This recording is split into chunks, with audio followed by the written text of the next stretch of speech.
الحمد للہ رب العالمین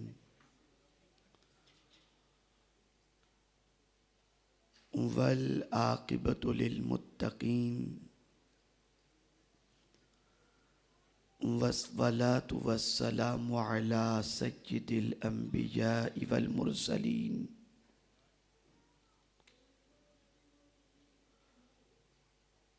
وعلی آلہ واصحابہ الطیبین الطاہرین اما بعد فاعوذ باللہ من الشیطان الرجیم بسم اللہ الرحمن الرحیم وقال الرسول یا رب ان قومی اتخذوا هذا القرآن مہجورا وَكَذَلِكَ جَعَلْنَا لِكُلِّ نَبِيٍّ عَدُوًّا مِّنَ الْمُجْرِمِينَ وَكَفَى بِرَبِّكَ هَادِيًا وَنَصِيرًا صدق اللہ العظیم۔ قابل عزت تکریم سادات عظام، علماء ذوی الاحترام و حاضرین سنی اجتماع، السلام علیکم ورحمۃ اللہ وبرکاتہ۔ میرے پیارے آقا صلی اللہ تعالی علیہ وسلم کے پیارے دیوانوں، جن آیات کی تلاوت کا میں نے شرف حاصل کیا، اس سے متعلق کچھ معروضات پیش کرنے سے پہلے بارگاہ رسالت مآب صلی اللہ تعالی علیہ وسلم میں جس طریقے سے میں پڑھا ہوں، عقیدت و محبت میں ڈوب کر اسی طریقے سے درود و سلام کا نذرانہ پیش کریں۔ الصلاۃ والسلام علیک یا رسول اللہ، الصلاۃ والسلام علیک یا حبیب اللہ، الصلاۃ والسلام علیک یا نبی اللہ، الصلاۃ والسلام علیک یا نور اللہ، وَعَلَىٰ آلِكَ وَأَصْحَابِكَ يَا حَبِيبَ اللَّهِ صلی اللہ تعالی علیہ وسلم۔ میرے پیارے آقا صلی اللہ تعالی علیہ وسلم کے پیارے دیوانوں، کل سے لے کر آج تک بہت سارے خطابات آپ نے سنے، بہت ساری باتیں آپ نے سیکھی، تربیت بھی ہوئی، نعتیں بھی ہوئی، اور آپ نے اپنے قلب کے لیے سکون کا انتظام کیا۔ اللہ رب العزت جل جلالہ ہمیں ذکر الہی اور ذکر رسول صلی اللہ علیہ وسلم کی محفل میں شریک ہونے کی توفیق نصیب فرمائے، اور جس مقصد کے لیے یہ اجتماع منعقد کیا گیا ہے، اللہ عز و جل اس میں کامیابی نصیب فرمائے۔ محترم و مکرم علامہ یونس مصباحی صاحب نے اعلیٰ حضرت کے حوالے سے، امام اعظم کے حوالے سے، تقلید کے حوالے سے اور سنی دعوت اسلامی کی وسعت کے حوالے سے آپ کے سامنے بہت ساری باتیں انہوں نے رکھی۔ میں بھی کچھ باتیں آپ کے گوش گزار کرنا چاہتا ہوں۔ میں یہ چاہوں گا کہ آج اس اجتماع میں آپ اپنی سوچ کو، اپنی مینٹلٹی کو پرفیکٹ کرنے کی کوشش کریں.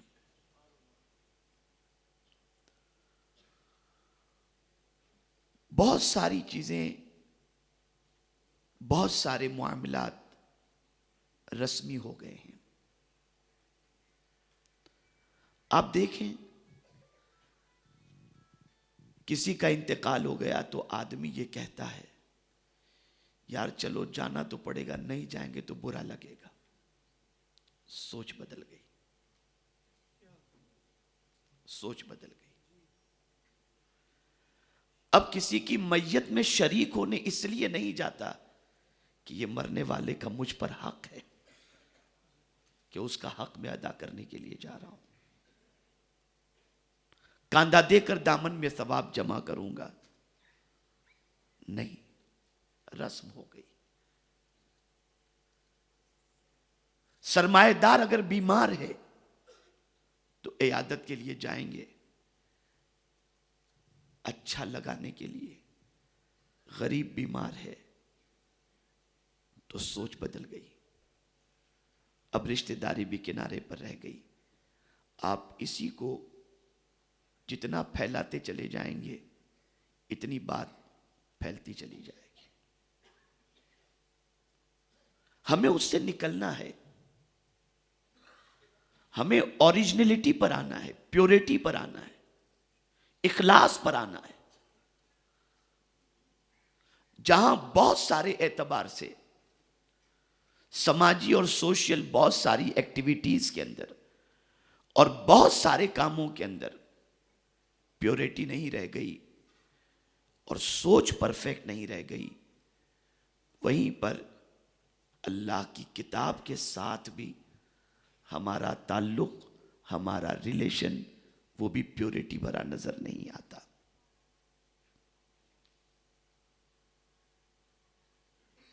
آپ ذرا سوچو، اندازہ لگاؤ، اللہ عز و جل نے یہ کتاب جسے ہم قرآن مقدس کہتے ہیں کیوں نازل فرمائی؟ سوچ چینج ہو چکی ہے. ہم نے اس کو ہدایت کی کتاب سمجھنے کی بجائے، راستہ دکھانے والی کتاب سمجھنے کی بجائے، منزل مقصود تک پہنچانے والی کتاب سمجھنے کی بجائے ہم نے اسے صرف ایک برکت والی کتاب سمجھا ہے. میں نے جن آیات کی تلاوت کا شرف حاصل کیا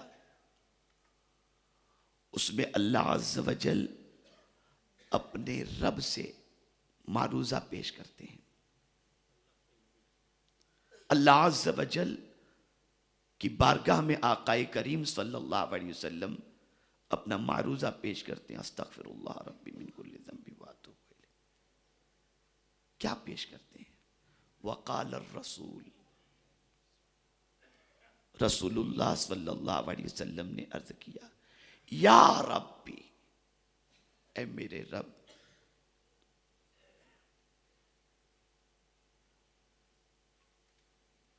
ان قوم اتخذوا ھذا القرآن مہجورا.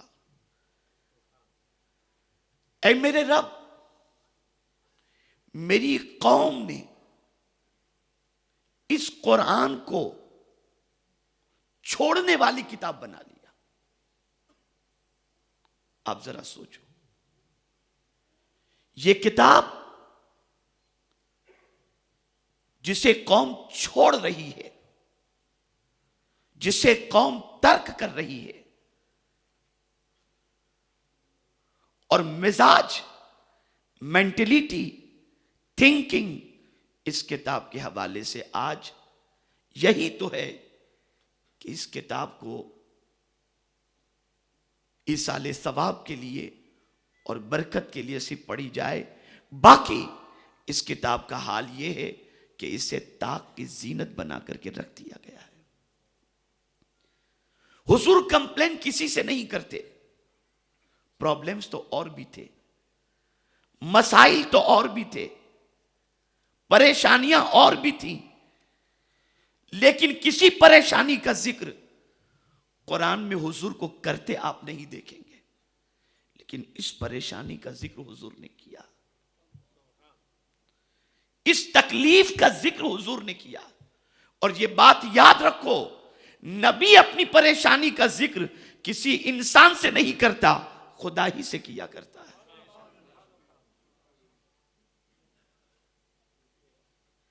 لوگ پتھر برساتے ہیں، حضور اس کی شکایت نہیں کرتے، بلکہ قرآن کہتا ہے پتھر برسانے والوں پر بھی سرکار صلی اللہ علیہ وسلم، اس وقت بھی حضور کی کیفیت کیا ہوتی؟ فَلَعَلَّكَ بَاخِعٌ نَفْسَكَ عَلَىٰ آثَارِهِمْ إِن لَّمْ يُؤْمِنُوا بِهَٰذَا الْحَدِيثِ أَسَفًا۔ مولا تسلی دیتا ہے، لیکن پتھر برسانے والوں کے پتھر برسنے پر حضور نے رب سے شکایت نہیں کی، عرض نہیں کیا مولا یہ پتھر کیوں برسا رہے ہیں۔ لوگ دعوت ایکسپٹ نہیں کرتے، راستے میں کانٹے بچھاتے ہیں، سرکار نے رب کی بارگاہ میں کمپلین نہیں کی، کمپلین کی تو ایک ہی بات کی، میری قوم اس کتاب کو چھوڑنے والی کتاب سمجھ لی۔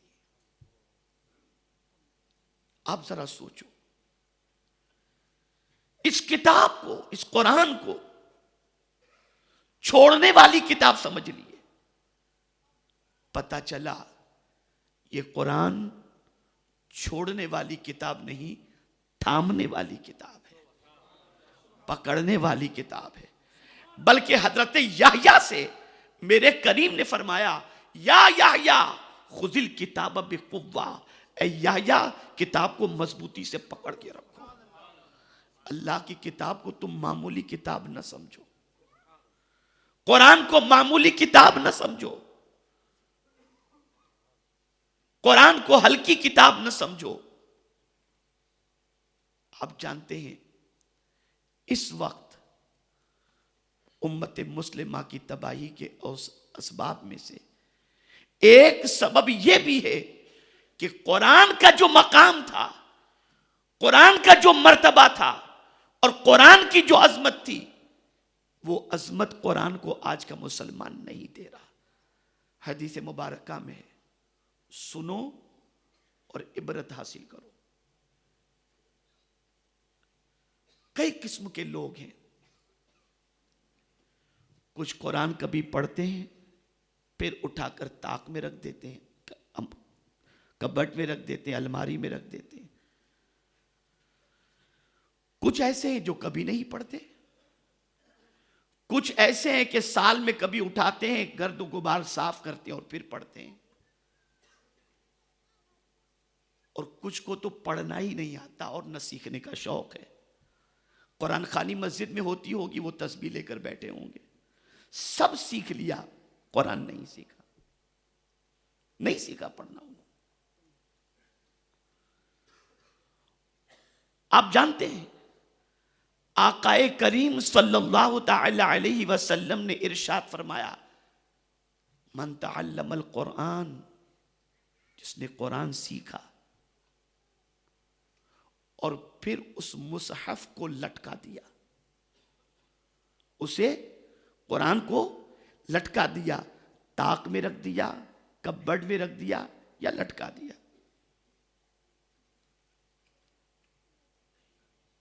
مانی آپ اسی طریقے سے لے لیں، حدیث میں الفاظ لٹکانے کے آئے ہیں، اور اسے دیکھا تک نہیں،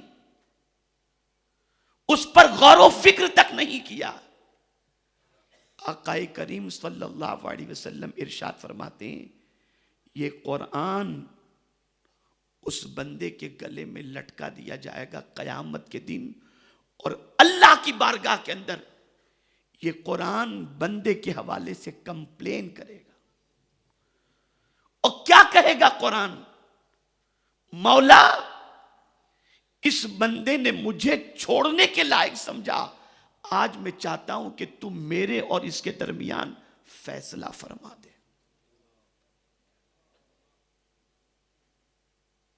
فیصلہ فرما دے۔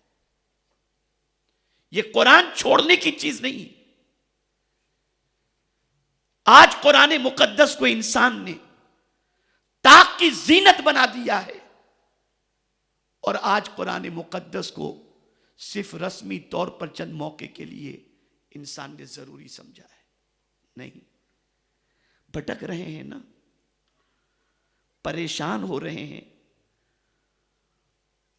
مختلف پریشانیوں میں گھرے ہوئے ہیں، مختلف مصائب میں گھرے ہوئے ہیں، مختلف الجھنوں میں گھرے ہوئے ہیں، مختلف فرقے اپنی طرف دعوت دے رہے ہیں۔ وہ کون سی کتاب ہے جو ہمیں تاریکی سے نکال کر روشنی کی طرف لے کر کے جائے؟ وہ اللہ کی کتاب ہے، کتاب انزلناہ الیک لتخرج الناس من الظلمات الی النور او کما قال۔ یہ کتاب ہم نے آپ پر نازل کی تاکہ اندھیریوں سے روشنی کی طرف آپ لے کر کے جائیں۔ یہ روشنی کی طرف لے جانے والی کتاب ہے، یہ تاریکی سے نکالنے والی کتاب ہے، یہ اندھیریوں سے نکالنے والی کتاب ہے۔ اب وہ تاریکی کوئی بھی ہو، دل کی تاریکی ہو، زمانے کی تاریکی ہو، سوچ کی تاریکی ہو، کسی بھی قسم کی تاریکی ہو، ہر تاریکی سے اگر کوئی نکال سکتا ہے تو اللہ کی کتاب نکال سکتی ہے، نکال سکتی ہے۔ کیا تعلق ہے اس کتاب سے؟ شکوہ کر رہی ہے یہ کتاب۔ خدا کی قسم کبھی کبھی تو میں سوچتا ہوں تو حیرت ہوتی ہے۔ مجھے یاد ہے سین فرانسسکو میں انٹرنیشنل میلاد النبی صلی اللہ علیہ وسلم کانفرنس تھی، اور مختلف ممالک کے اسکالرز وہاں پر آئے تھے۔ ہندوستان سے مجھے انہوں نے مدعو کیا تھا۔ وہاں کے پروگرام کی سسٹم کچھ اس طریقے سے تھی کہ 8 گھنٹے کا پروگرام تھا، اور ہر 2 گھنٹے کے بعد بریک ہوتا، چائے پینے کے لیے لوگ جاتے۔ 20 منٹ کے بعد جیسے ہی پروگرام اسٹارٹ ہوتا، سب جلدی جلدی آ کر کے ہال کے اندر بیٹھ جاتے۔ بیت المقدس کے سابق امام انٹر ہوئے، ان کے ساتھ کم و بیش 60 کے قریب نیو مسلمز چہرے سے لگ رہے تھے، وہ بھی انٹر ہوئے۔ ان کے ہاتھ میں، ہر اسٹوڈنٹ کے ہاتھ میں تفسیر تھی۔ آپ کو حیرت ہوگی، بریک ہوا، پیدائشی مسلمانوں، ناقدر مسلمانوں، بے غیرت مسلمانوں، ذرا غور کرو۔ جب وہ انٹر ہوئے اور بریک جب ہوا تو سب چائے پینے کے لیے باہر گئے، وہ بھی گئے، لیکن وہ نیو مسلم جا کر کے چائے کا گلاس لے کر پھر ہال کے اندر آ گئے، اور تفسیر بھی پڑھ رہے ہیں اور چائے بھی پی رہے ہیں۔ مجھے حیرت ہوئی، مجھ سے نہ رہا گیا۔ میں نے بیت المقدس کے سابق امام سے پوچھا کہ یہ کون ہے بچے لوگ سب؟ انہوں نے کہا یہ میرے اسٹوڈنٹس ہیں، اور مجھے آقا کریم صلی اللہ علیہ وسلم کی بشارت ہوئی۔ اس کے بعد میں نے یہاں پر اس علاقے کو چھوڑ کر یہاں اسلام کی خدمت کے لیے آیا۔ یہ سب میرے ہاتھوں پر مسلمان ہوئے ہیں، اور الحمدللہ عربی کے اندر قرآن مقدس کی تفسیر پڑھ رہے ہیں۔ ذرا سوچو، اسلام قبول کرنے والے نئے لوگ قرآن سے فائدہ اٹھا رہے ہیں، اور پیدائشی مسلمان قرآن سے کوئی اپنا تعلق نہیں رکھا، بلکہ اب تو حال یہ ہے کہ اس کی عظمت بھی اللہ رحم و کرم فرمائے سینے سے نکل رہی ہے، نہیں رہ گئی وہ عظمت، وہ احترام نہیں رہ گیا۔ آج دل اتنا سیاہ ہو چکا ہے، اتنا سیاہ ہو چکا ہے کہ آیات کی تلاوت کا انبار بھی لگا دیا جائے تو دل کے اندر کوئی فرق نہیں پڑتا۔ وہ دور تھا کہ ایک آیت سن کر کے لوگ گر جاتے تھے۔ امام اعظم ابو حنیفہ، سیدنا عمر فاروق رضی اللہ المولا تبارک و تعالی عنہ، سب کی زندگی کا مطالعہ کرو، ان کی زندگی میں قرآن کی اثر آفرینی آپ محسوس کرو گے۔ اس کتاب سے ہمارا رشتہ کمزور ہو گیا. آپ انتظار کرتے ہیں کوئی مرے گا تب قرآن پڑھیں گے. اندر سے وجدان کہتا ہے کہ مرنے والے کو قرآن پڑھ کر کے ایصال ثواب کریں گے تو قبر میں اسے فائدہ پہنچے گا.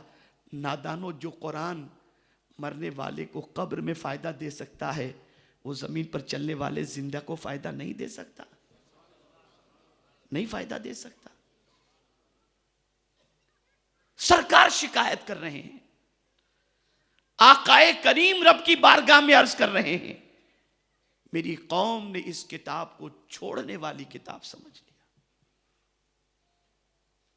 اے رسول اعظم صلی اللہ علیہ وسلم کے دیوانوں، یہ کتاب اللہ عز و جل نے چھوڑنے کے لیے نازل نہیں فرمائی، بلکہ اس کتاب کے ساتھ ہمارا تعلق مضبوط سے مضبوط تر ہونا چاہیے.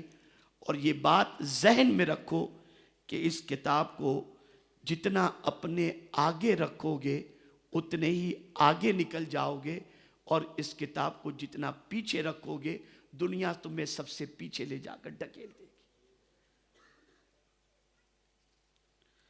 کیا کیفیت تھی قرآن کے حوالے سے لوگوں کی، کیا عالم تھا قرآن مقدس سے متعلق لوگوں کا. آیات قرآنی سنتے آنکھوں سے آنسو نکل جاتے. قرآن مقدس میں اللہ عز و جل نے نصارہ کے حق پرست علماء کے حوالے سے قرآن نے فرمایا وَإِذَا سَمِعُوا مَا أُنزِلَ إِلَى الرَّسُولِ تَرَىٰ أَعْيُنَهُمْ. ذرا سوچو، ذرا غور کرو، جب وہ اس کتاب کو سنتے ہیں جو رسول اللہ صلی اللہ علیہ وسلم پر اتاری گئی تو تم دیکھو گے کہ حق کو جاننے کی وجہ سے ان کی آنکھوں سے آنسو جاری ہو جاتے ہیں. قرآن سن کر آنکھوں سے آنسو جاری ہو جاتے ہیں. اور مصطفیٰ جان رحمت صلی اللہ علیہ وسلم نے ارشاد فرمایا کہ قرآن کو جب پڑھو یا قرآن کو جب سنو تو یاد رکھو، غمگین ہو جاؤ، رونا نہ آئے تو رونے جیسی صورت بنا لو. اے رسول اعظم صلی اللہ تعالی علیہ وسلم کے پیارے دیوانوں، اسی قرآن مقدس سے متعلق اللہ عز و جل نے ارشاد فرمایا، نصیحت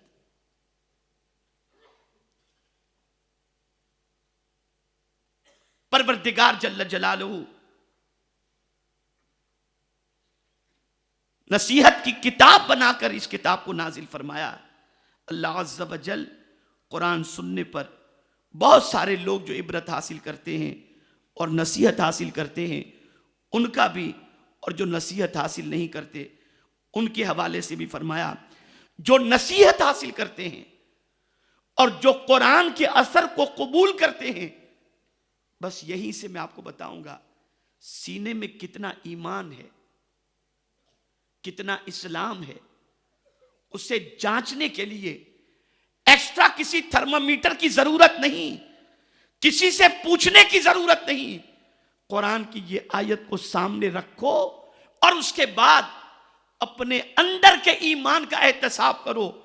میرا مولا فرماتا ہے انما المؤمنون الذین اذا ذکر اللہ وجلت قلوبهم واذا تلیت علیہم آیاتہ زادتہم ایمانا.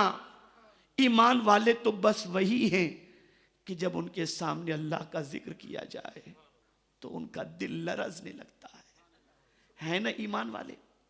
میں اگر آپ سب سے پوچھوں کہ ہم اور آپ سب ایمان والے ہیں نا، ہم سب کہیں گے کہ ہم ایمان والے ہیں. کتنوں کا دل لرزتا ہے اللہ کا نام سن کر، کتنوں کا دل کانپتا ہے اللہ کا نام سن کر. کل حضور مفکر اسلام نے حدیث غار کے حوالے سے بتایا کہ نوجوان نے اللہ کا نام سنا اور سنتے ہی وہ اس عورت سے جدا ہو گیا. اللہ عز و جل نے کرم کی نظر فرمائی اور اس گناہ سے بچنے والے کی دعا کے عوض کے اندر اللہ نے مصیبت کو دور فرما دی. نادانو، باپ سے ڈرتے ہو، سوسائٹی سے ڈرتے ہو، رشتہ دار سے ڈرتے ہو، رسوائی سے ڈرتے ہو، بے عزتی سے ڈرتے ہو، اور سب سے زیادہ تنگ دستی سے ڈرتے ہو، خدا سے بھی تو ڈرو، اس کا بھی تو خوف دل میں رکھو. اس کا نام سن کر دل میں لرزہ طاری کیوں نہیں ہوتا، خوف طاری کیوں نہیں ہوتا؟ اور پھر بڑی پیاری بات فرمائی، وَإِذَا تُلِيَتْ عَلَيْهِمْ آيَاتُهُ زَادَتْهُمْ ایمانا. جب ان پر آیتوں کی تلاوت کی جاتی ہے تو ان کا ایمان بڑھتا چلا جاتا ہے. مومن تو وہی ہے جو قرآن سنتا ہے تو اس کے ایمان میں نکھار پیدا ہو جاتا ہے، اس کے ایمان میں تازگی پیدا ہو جاتی ہے، اس کا ایمان بڑھتا چلا جاتا ہے. اے رسول اعظم صلی اللہ علیہ وسلم کے دیوانوں، مضطرب ہونا، بے قرار ہو، بے چین ہو، سوچ چینج کرو، مینٹیلیٹی چینج کرو. حضور صلی اللہ علیہ وسلم نے فرمایا جب کسی کو بے قراری ہو تو اللہ کے گھر میں چلا جائے اور وہاں یا تو درس قرآن ہو رہا ہو تو شریک ہو یا قرآن کی تلاوت کرے، اللہ اس کے سینے پر سکون نازل فرما دے گا. آپ ذرا سوچو، سکون کا ذریعہ تم تلاش کر رہے ہو، گھر میں بھی موجود، مسجد میں بھی موجود، لیکن جا رہا ہے ڈرگ لے کر سکون حاصل کرنے، شراب پی کر سکون حاصل کرنے، یا مورکو جا کر عیاشی کر کے سکون حاصل کرنے، یا دنیا کی سیر کر کے اپنی دولت کو لٹا کر سکون حاصل کرنے کے لیے جا رہا ہے. نادان، سکون اس میں نہیں ہے، سکون اللہ کی کتاب کے اندر موجود ہے. اس کتاب کے اندر موجود ہے، پڑھو اسے، سکون ملے گا. یہ کتاب تمہیں گرنے نہیں دے گی، یہ کتاب گرتوں کو اٹھانے کے لیے آئی ہے. یہ کتاب گرنے والوں کو سہارا دینے کے لیے آئی ہے. یہی وہ کتاب ہے جس سے آج پوری دنیا لرز رہی ہے. یہ سن لو میری بات، پورا کفر لرز رہا ہے تو اسی کتاب سے لرز رہا ہے. مجھے تو کبھی کبھی حیرت ہوتی ہے کہ کافر قرآن کی طاقت کو جانتا ہے، مسلمان نہیں جانتا. مسلمان کی سوچ یہ ہے کہ اس پر عمل کریں گے تو بیکورڈ کہلائیں گے، اور کافر یہ سمجھتا ہے کہ اگر اس پر مسلمانوں نے عمل کیا تو دنیا میں ان کی بڑھتی ہوئی طاقت کو ہم نہیں روک سکتے. کافر تو قرآن کی عظمت کو سمجھتا ہے، مسلمان اس کی طاقت کو نہیں سمجھتا. آج ہم لوگوں کا حال یہ ہے، تھوڑی سی ویکنیس ہوئی، ٹیبلٹ لے لی، یہ وٹامن کی ٹیبلٹ ہے، یہ اس کی ٹیبلٹ ہے، یہ اس کی ٹیبلٹ ہے. لیکن اللہ کے ولیوں کا عالم یہ کہ جہاں تھوڑی سی کمزوری محسوس ہوئی قرآن کھول کر بیٹھ جاتے، ان کو توانائی مل جایا کرتی، طاقت مل جایا کرتی تھی.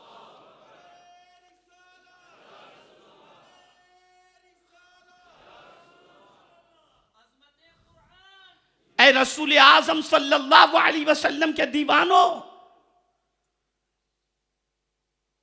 اس قرآن کو طاق کی زینت نہ بناؤ، اس قرآن کو لٹکا کر مت رکھ دو، اسے دیکھو بھی، اسے چومو بھی، اسے سینے سے بھی لگاؤ، اسے پڑھو بھی، اسے سمجھو بھی. آج پڑھنے والے تو کچھ مل جائیں گے، سمجھنے والے کچھ مل جائیں گے، عمل کرنے والے اس پر بہت کم ملیں گے. اور یہ کتاب اسی لیے آئی کہ فرمایا گیا اتبعوا ما انزل الیکم من ربکم. اسی لیے آئی کہ اس پر عمل کیا جائے، اس کی پیروی کی جائے. جب تک کہ ہم قرآن مقدس پر عمل نہیں کریں گے ہم دنیا اور آخرت کے اندر سرخ روئی اور سکون کی دولت سے مالا مال نہیں ہو سکتے. میرے پیارے آقا صلی اللہ تعالی علیہ وسلم کے پیارے دیوانوں،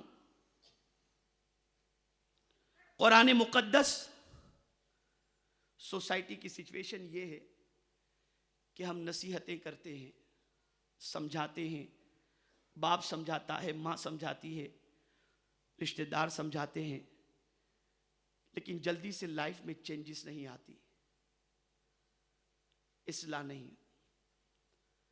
لیکن ہم اگر تاریخ کے اوراق الٹ کر کے دیکھیں تو پہلے کی مائیں اور باپ اپنے بچے کو ایک نصیحت کرتے، بچہ فوراً اسے ایکسپٹ کرنے کے لیے تیار ہو جاتا تھا۔ ریزن کیا تھا؟ تو قرآن کہتا ہے والذین یمسکون بالکتاب واقاموا الصلاۃ انا لا نضیع اجر المصلحین۔ وہ لوگ جنہوں نے کتاب کو تھامے رکھا اور نماز قائم کی، بے شک اللہ مصلحین کے اجر کو ضائع نہیں فرماتا۔ پھر وہ انقلاب آتا ہے، پھر وہ تبدیلی آتی ہے۔ کتنوں کو ایمان کی دولت نصیب ہوئی اسی قرآن کی وجہ سے۔ طفیل ابن عمرو دوسی کو دیکھیے، لبید، جو اس زمانے کے 7 بڑے بڑے شعراء تھے، ان شعراء کی کمیٹی کا وہ رکن تھا، بعد میں انہوں نے اسلام قبول کیا۔ بہت بڑے شاعر حضرت لبید۔ فاروق اعظم نے ایک دن ان سے کہا لبید کچھ اشعار سنا دو۔ کہتے عمر کیا بتاؤں، جب سے قرآن پڑھنا اور سننا اور سمجھنا شروع کر دیا ہے، شعروں سے دلچسپی ختم ہو چکی ہے۔ یہ قرآن، یہ ہے قرآن۔ اے رسول اعظم صلی اللہ تعالی علیہ وسلم کے پیارے دیوانوں، کل بھی کافروں کی سوچ، آج بھی وہی سوچ ہے۔ آخر کیا بات ہے، گاڑی میں میوزک، فلائٹ میں میوزک، ٹرین میں میوزک، ہوٹل میں میوزک، آپ اگر ہولڈ پر ہیں تو میوزک، ہر جگہ یہ گانے عام اور میوزک عام کیوں کیا جاتا ہے؟ وجہ یہ ہے کہ اس سے دل میں نفاق پیدا ہو، اس سے دل میں نفاق پیدا ہو۔ اور آج بھی اور کل بھی جس آواز کو روکنے کی سب سے زیادہ کوشش کی گئی وہ ہے قرآن۔ آقائے کریم صلی اللہ علیہ وسلم کے دور پاک کے اندر بھی جب لوگ قرآن سن کر کے اسلام قبول کر لیتے تھے تو کافروں نے پلاننگ کی اور یہ ڈیسائیڈ کیا کہ جب قرآن پڑھا جاتا ہو تب شور کرو۔ مسلمانوں یاد رکھو، جب قرآن پڑھا جاتا ہو نا، شور کرنا یہ کافروں کی عادت ہے، اور خاموشی سے سننا اس پر اللہ کی رحمت کو دعوت دینے کے مترادف ہے۔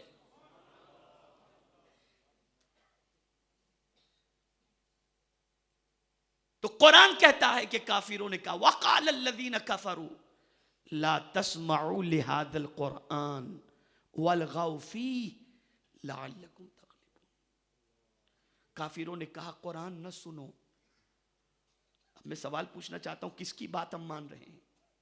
کس کی بات مان رہے ہیں؟ کافروں نے کافروں سے کہا تھا لا تسمعوا لهذا القرآن، اور ہمارا مولا ہم سے کہتا ہے اتل ما اوحی، ہمارا پروردگار قرآن مقدس میں یہ ارشاد فرماتا ہے اذا قرئ القرآن فاستمعوا له وانصتوا لعلکم ترحمون۔ ہمیں قرآن سننے کے لیے کہا جا رہا ہے، خاموش رہنے کے لیے کہا جا رہا ہے تاکہ رحمتوں کی بارش ہو، لیکن مسلمان قرآن سننے کے لیے تیار نہیں۔ راستہ چلتا ہوا آج کا مسلمان، اور مسلمانوں کی گاڑیوں کے اندر آپ دیکھو تو آپ کو گانے، غزلیں اور سانگ کے علاوہ اور کوئی چیز الا ماشاءاللہ کہیں نظر آئے۔ اب کچھ ماحول کی وجہ سے شاید نعتوں کی اور بیانات کی سیدھی میسر ہو سکے۔ اے رسول اعظم صلی اللہ علیہ وسلم کے دیوانوں، یہ اللہ کی عظیم ترین کتاب ہے، یہ چھوڑنے کے لائق کتاب نہیں، سینے سے لگانے کے لائق کتاب ہے۔ اب میں آپ کو قرآن مقدس کے حوالے سے ایک بہت پیاری حدیث میں سناتا ہوں، اور اس حدیث کو سننے کے بعد آج کے دور کا ہر مسلمان احتساب کرے، ریئلائز کرے کہ کیا یہ قرآن صرف زبان سے دہرانے کے لیے ہے کہ بس پڑھ لو، بس اسی کے لیے، یا کچھ اور بھی اس قرآن کا مقصد ہے؟ ترمذی اور دارمی کی روایت ہے، معمولی سے اختلاف کے ساتھ، یہ مسند احمد اور ابن ماجہ میں بھی آئی ہے۔ حضرت ابو درداء رضی اللہ تعالیٰ عنہ نے حضرت جبیر سے فرمایا کہ ہم چند اصحاب رسول اللہ صلی اللہ علیہ وسلم کے ساتھ تھے، آقا کریم صلی اللہ علیہ وسلم آسمان کی طرف دیکھنے لگے اور فرمایا کہ میں آسمان سے فتنوں کو اترتے دیکھ رہا ہوں، آسمان سے فتنوں کو اترتے دیکھ رہا ہوں، لیکن یہ اس وقت ہوگا کہ جب کہ لوگوں سے علم چھین لیا جائے گا، حتیٰ کہ ان کے پاس علم کا کچھ بھی حصہ باقی نہ رہے گا۔ اسی پر ایک انصاری صحابی زیاد بن لبید نے سرکار صلی اللہ علیہ وسلم سے سوال کیا۔ اب سوال دیکھو کیا کیا انہوں نے، سوال کرتے ہیں علم کیسے چھین لیا جائے گا؟ کہ ہم نے قرآن پڑھا ہے۔ توجہ چاہوں گا، ہے مکمل توجہ آپ کی؟ جواب دیجئے، توجہ ہے مکمل؟ جی مکمل توجہ سے سنیں۔ حضرت زیاد ابن لبید انصاری صحابی آقا کریم صلی اللہ علیہ وسلم سے عرض کرتے ہیں یا رسول اللہ صلی اللہ علیہ وسلم، علم کیسے چھین لیا جائے گا جبکہ ہم نے قرآن پڑھا ہے؟ اور آگے کیا فرماتے سنو، قسم خدا کی ہم اسے چھوڑیں گے نہیں، اس کو ہمیشہ پڑھتے رہیں گے اور اپنی عورتوں اور بچوں کو پڑھائیں گے۔ ایک روایت میں ہے کہ ہمارے بچے اپنے بچوں کو پڑھائیں گے۔ اس طرح قرآن کی تعلیم و تعلم کا سلسلہ قیامت تک جاری رہے گا۔ اس پر حضور صلی اللہ علیہ وسلم نے کیا ارشاد فرمایا، اسے سنو، کیا جواب دیا۔ آقا کریم صلی اللہ علیہ وسلم نے حضرت زیاد سے فرمایا، اے زیاد، تمہاری ماں تمہیں گم کرے؟ کیسی نادانی کا سوال کرتے ہو؟ میں تم کو مدینے کا سمجھدار آدمیوں میں شمار کرتا تھا، یہ دیکھو تورات اور انجیل یہود و نصارہ کے پاس موجود ہے، کیا وہ کچھ بھی ان کے کام آتی ہے؟ وہ اس سے کوئی فائدہ نہیں اٹھاتے۔ حدیث کے راوی جبیر ابن نفیر کہتے ہیں کہ میں نے عبادہ ابن سامت سے اس حدیث کا ذکر کیا تو انہوں نے فرمایا ابو درداء نے سچ کہا ہے۔ اب پھر جو فرمایا آج کے دور کے اندر اس کو آپ دیکھ لو۔ میں سمجھتا ہوں کچھ یاد رہے یا نہ رہے، یہ اگر ٹکڑا آپ کو یاد رہ گیا نا جو حضرت عبادہ ابن سامت نے فرمایا ہے تو آپ کے لیے کافی ہوگا۔ اب وہ کیا فرماتے ہیں؟ سرکار نے کیا فرمایا کہ توریت اور انجیل یہود و نصارہ کے پاس ہے، لیکن کیا ان کو آج وہ چیزیں فائدہ پہنچا رہی ہیں؟ نتھنگ، کوئی فائدہ نہیں۔ اب حضرت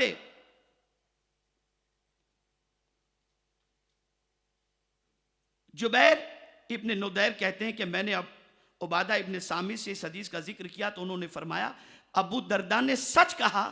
پھر فرمایا اگر تم چاہو تو بتاؤں کہ لوگوں کے سینے سے پہلے کون سا علم ختم ہوگا؟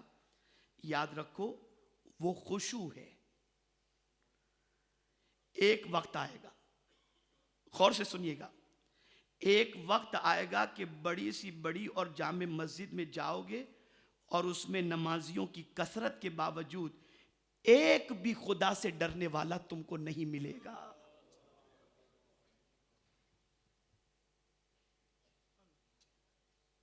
وہ زمانہ آئے گا نمازیوں کی کثرت ہوگی لیکن ایک بھی خدا سے ڈرنے والا تمہیں نظر نہیں آئے گا۔ پلیز مجھے معاف کر دیں، کیا وہ دور نہیں آ گیا؟ ادھر نماز پڑھ کر کے نکلے، گھر جانے کے بعد سنیما دیکھ رہے ہیں، پتہ نہیں کیا کیا دیکھ رہے ہیں، اللہ ماشاء اللہ، اللہ ماشاء اللہ، وہ دور آ چکا ہے۔ وجہ کیا ہے؟ ریزن کیا ہے؟ ریزن سب سے بڑا یہ ہے کہ کتاب ہونے کے باوجود اس کتاب کو ہم نے صرف لپ سروس کبھی پڑھ لیا، کبھی تاکہ زینت بنا دیا۔ یہ کتاب محض اس لیے نہیں ہے، بلکہ یہ کتاب ہے اس لیے کہ اس کتاب پر عمل کرو، اس کے حلال کو حلال سمجھو، حرام کو حرام سمجھو، جائز کو جائز سمجھو، ناجائز کو ناجائز سمجھو، اور اس کتاب سے راستہ حاصل کرو۔ سن لو، اور کتابوں کی بات جدا ہے اور قرآن کی بات بالکل جدا ہے۔ سورہ کہف، اس کی ابتدائی آیت ہی میں اللہ نے اس کتاب کی عظمت بیان فرمائی۔ الحمدللہ الذی انزل علی عبدہ الکتاب وَلَمْ يَجْعَلْ لَهُ عِوَجًا۔ مفسرین فرماتے ہیں بڑی پیاری بات، جو سورہ کہف کی ابتدائی 10 آیتوں پر عمل کرے، اس کے معنی اور مطالب سمجھنے کی کوشش کرے اور ابتدائی 10 آیتوں کو اپنی زندگی میں نافذ کرے، فرماتے وہ فتنہ دجال سے بھی محفوظ رہے گا۔ یہ سورہ کہف۔ اور سنو، اس میں اللہ نے واضح لفظوں میں فرما دیا کہ اللہ عز و جل جو تمام تعریفوں کا مستحق ہے، اس نے حضور صلی اللہ علیہ وسلم پر یہ کتاب نازل فرمائی، اور اس کتاب کے اندر کوئی ٹیڑھا پن یا کجی ہے ہی نہیں، بلکہ ٹیڑھا اس کتاب کو پڑھے تو سیدھا ہو جائے، ٹیڑھا دماغ ہو تو سیدھا ہو جائے، غلط راستے کا ہو تو سیدھے راستے کا مسافر بن جائے۔ یہ کتاب سیدھا کرنے کے لیے آئی ہے۔ جب کتاب کو چھوڑ دیے تو ٹیڑھے بن گئے، پکڑ لو، اللہ تمہیں سیدھے راستے کا مسافر بنا دے۔ یہ کتاب سیدھا راستہ دکھانے کی۔ اسی طرح ایک اور مقام پر قرآن مقدس میں اللہ نے فرمایا، سورہ بنی اسرائیل میں، ان ھذا القرآن یہدی للتی ہی اقوم، بے شک یہ قرآن سب سے سیدھا راستہ دکھانے والی کتاب ہے۔ بڑی پیاری بات علامہ یونس صاحب اعلیٰ حضرت اور امام اعظم اور بزرگوں سے وابستگی کے حوالے سے فرما رہے تھے۔ وہ لوگ جو قرآن عربی ادب سیکھ کر کے سمجھنا چاہتے ہیں، ان کے بس کا روگ نہیں۔ میں 3 آیتوں سے تھوڑا سا سمجھا دوں، بلکہ 2 آیتوں سے۔ قرآن مقدس میں اللہ نے فرمایا، ان العزت للہ جمیعا، ساری عزت اللہ کے لیے۔ اور پھر قرآن مقدس میں اللہ نے فرمایا، وَلِلَّهِ الْعِزَّةُ وَلِرَسُولِهِ وَلِلْمُؤْمِنِينَ، عزت اللہ کے لیے، اس کے رسول کے لیے اور مومنین کے لیے۔ اب سوال یہ پیدا ہوتا ہے کہ ایک طرف قرآن کہہ رہا ہے کہ ساری عزت اللہ کے لیے، اور دوسری طرف قرآن کہتا ہے کہ عزت اللہ کے لیے بھی، رسول کے لیے بھی اور مومنین کے لیے بھی۔ تو اب اس کو ہم کیسے سمجھیں گے؟ میں عربی ادب کے ماہرین سے پوچھوں گا کہ کہاں سے سمجھو گے، تو اگر اپنی عقل سے سمجھنے کی کوشش کرو گے بغیر کسی امام کے سہارے کے، تو بھٹک جاؤ گے اور تباہ ہو جاؤ گے، خود بھی اور دوسروں کو بھی کرو گے۔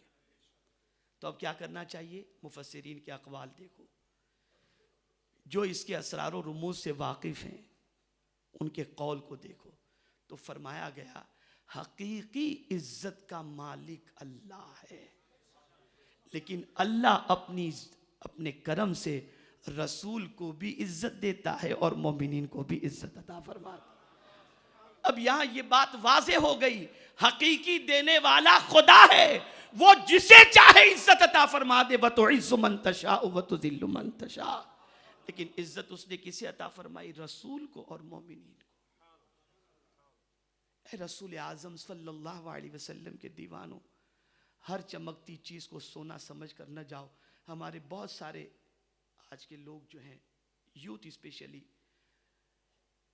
اور اس میں تھوڑا سا کہوں گا کہ کچھ ہم اہل سنت و جماعت کے سسٹم یا کچھ طریقہ کار ایسا ہے جس کے اندر فلیکسیبلٹی جس کو کہتے ہیں، بہت زیادہ ہم چھوٹ چھاٹ نہیں دیتے۔ ہم اپنے اسلاف کے نقش قدم پر چلنے کی کوشش کر کے ہم چاہتے ہیں کہ بھئی جتنا ہو سکے شریعت کی پابندی کے ساتھ کام ہونا چاہیے، لیکن بس سوچ بن گئی، مینٹلیٹی بن گئی، ارے یار ادھر چلو، ادھر کوئی پرابلم نہیں ہے، بوائز گرلز ساتھ میں بیٹھتے ہیں، فرینکلی کویشچن آنسر ہوتا ہے، یوں بیٹھو کہ ایسے بیٹھو کہ ویسے بیٹھو کہ تیسے بیٹھو، کوئی فرق نہیں پڑتا، اور وہاں پر بہت چھوٹ چھاٹ ہے، بس نماز پڑھو، بس روزہ رکھو، بس سرکار کے ارشاد کو سمجھو اور اس پر عمل کرو، کسی امام کی ضرورت نہیں۔ یہ ڈیفرنسز، امام شافعی کہتے ہیں یہ صحیح ہے، امام اعظم کہتے ہیں یہ صحیح ہے، امام مالک کہتے ہیں یہ صحیح ہے، امام احمد ابن حنبل کہتے ہیں، کہاں جائیں کہاں جائیں؟ یہاں آتے ہیں تو یہ مسئلے رہتے ہیں۔ میں آپ سے صرف اتنا کہنا چاہوں گا، صرف اتنا کہنا چاہوں گا کہ یاد رکھو، کسی باطل فرقے میں نہ امام اعظم جیسا عالم، نہ عابد، نہ مخلص کوئی باطل فرقہ پیش نہیں کر سکتا، یہ طے شدہ بات ہے۔ علم کے اعتبار سے، عمل کے اعتبار سے، پیورٹی کے اعتبار سے، خوف خدا کے اعتبار سے امام اعظم کا ثانی ملنا مشکل ہے۔ ہمیں اس روش کو اختیار کرنا ہے جو روش ہمارے اسلاف نے ہمیں عطا فرمائی۔ اعلیٰ حضرت عظیم البرکت امام عشق و محبت اسی پیغام کو لے کر کے آگے بڑھے، اور اسی پیغام کو دنیا کے کونے کونے تک انہوں نے پہنچائی۔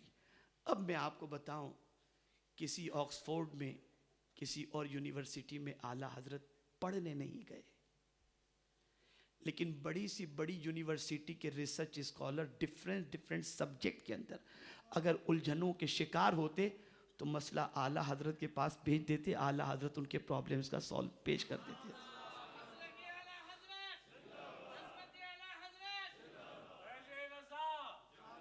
اے امام محمد رضا، اے امام محمد رضا، یہ مقام آپ کو کیسے نصیب ہوا، یہ مرتبہ کیسے نصیب ہوا؟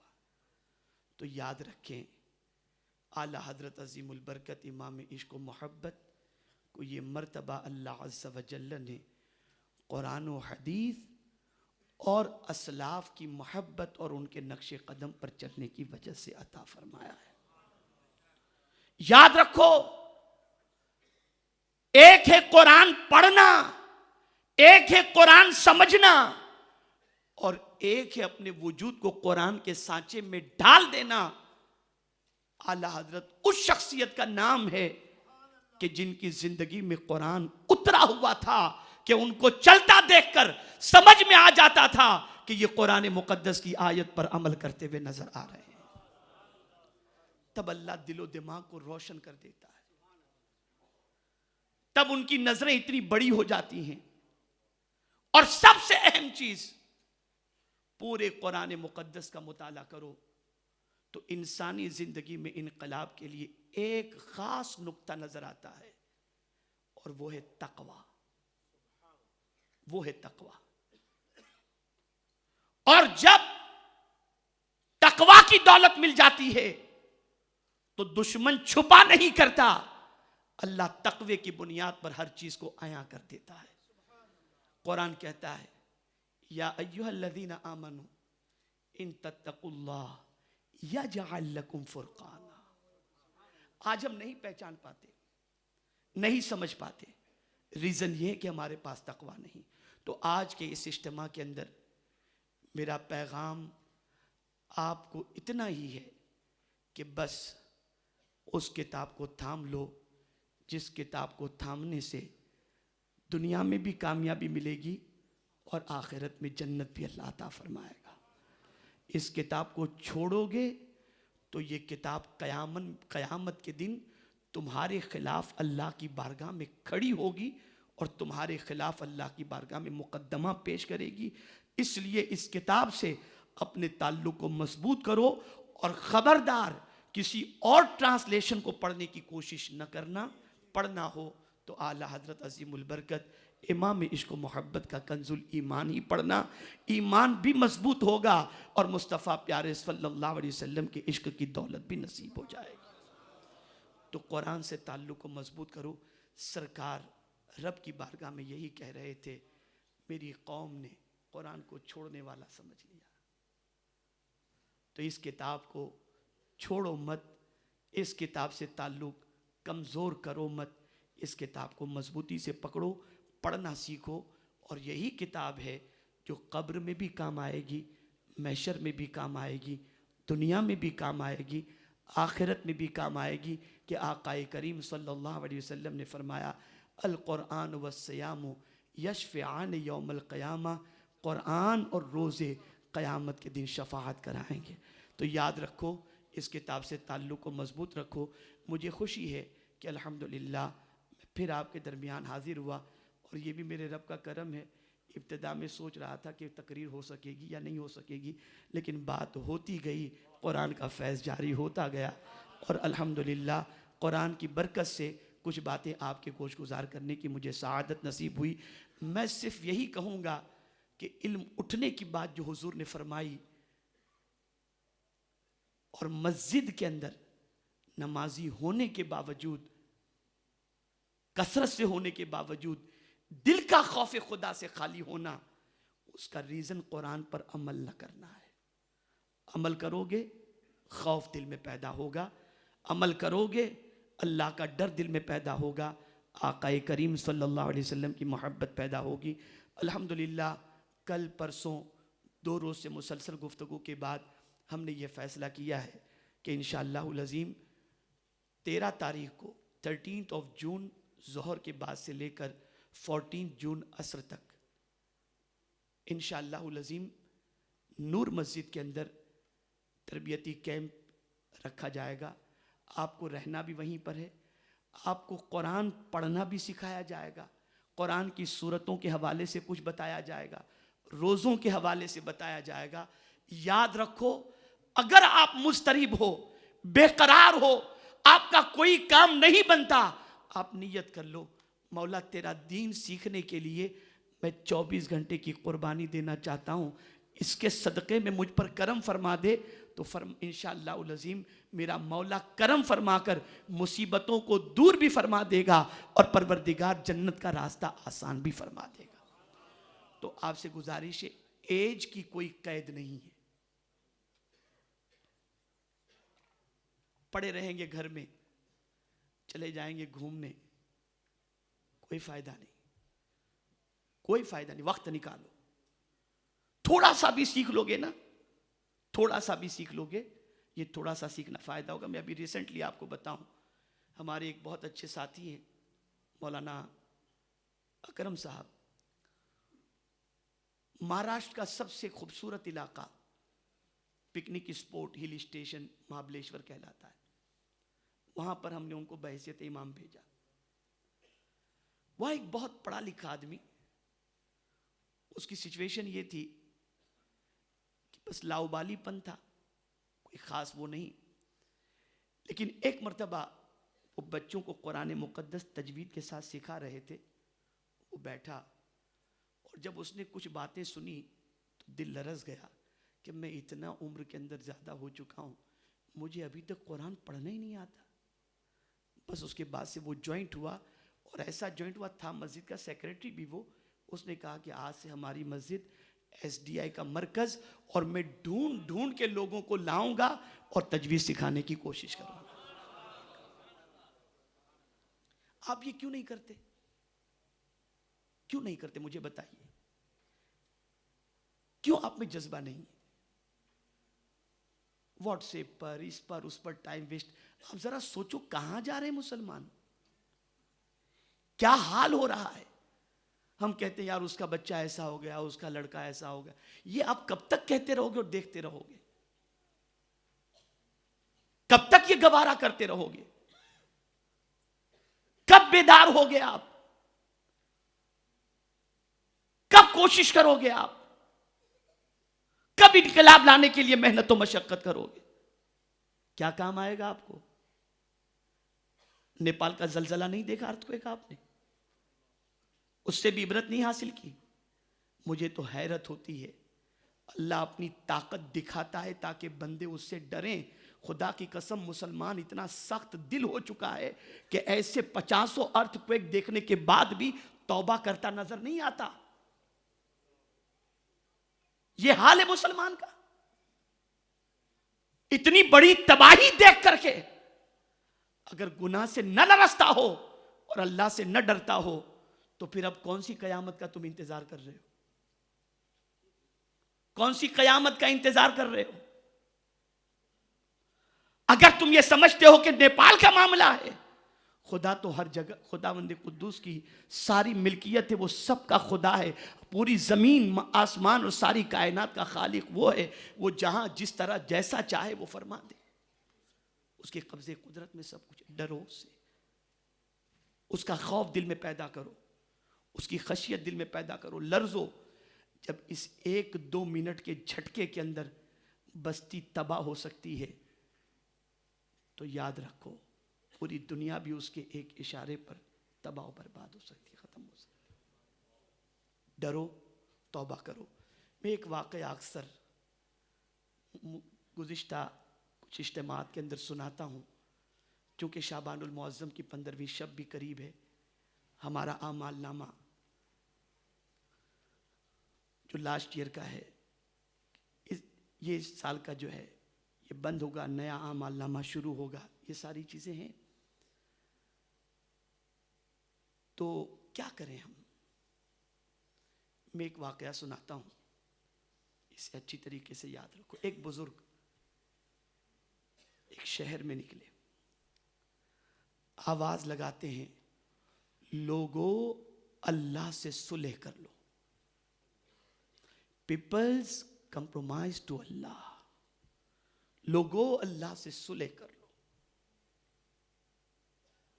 ایک صاحب سنتے ہیں, پوچھتے ہیں بابا یہ اللہ سے بندوں کا جھگڑا کب ہوا کہ کمپرومائز کی بات آپ کر رہے ہیں؟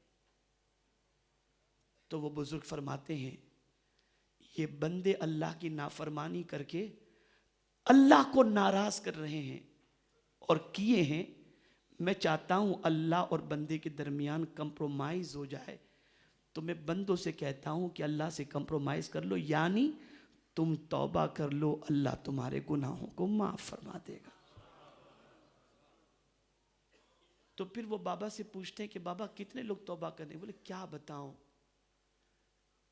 اللہ تو تیار ہے بندوں کو معاف کرنے کے لیے, بندہ توبہ کرنے تیار نہیں. کچھ دنوں کے بعد اسی بزرگ کو اس نے قبرستان میں دیکھا,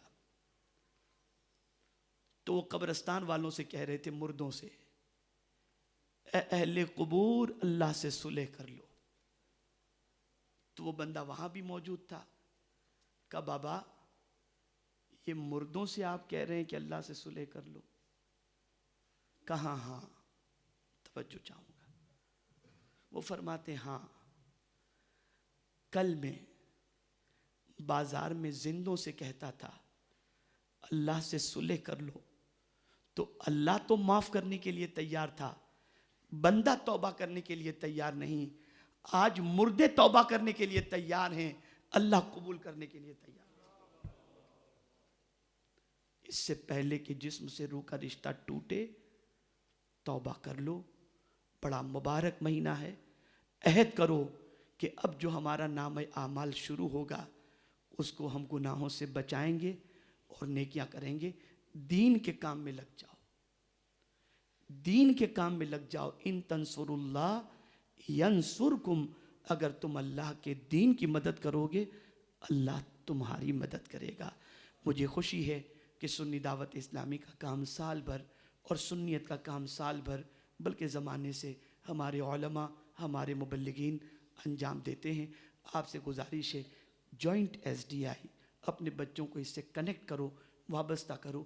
ایج کی کوئی قید نہیں ہے، آپ کسی بھی ایج کے ہیں، جوائنٹ ہوں، سیکھیں، سکھائیں اور قرآن سیکھنے اور قرآن مقدس کے پیغام کو عام کرنے، اس کی تلاوت کرنے اور اس پر عمل کرنے کی بھرپور کوشش کریں. اللہ رب العزت آقائے کریم صلی اللہ علیہ وسلم کے صدقہ و طفیل مجھے آپ کو سب کو قرآن مقدس پر عمل کی توفیق عطا فرمائے اور ہمیں اللہ کی اس کتاب کے ساتھ اچھا سلوک اس طور پر کرنے کی توفیق نصیب فرمائے کہ ہم اسے لٹکا کر یا کبڈ کے اندر نہ رکھ دیں، روزانہ کھولیں، پڑھیں، تاکہ یہ قرآن قیامت کے دن اللہ کی بارگاہ میں ہماری سفارش فرمائے. وما علینا الا البلاغ المبین. السلام علیکم ورحمۃ اللہ وبرکاتہ.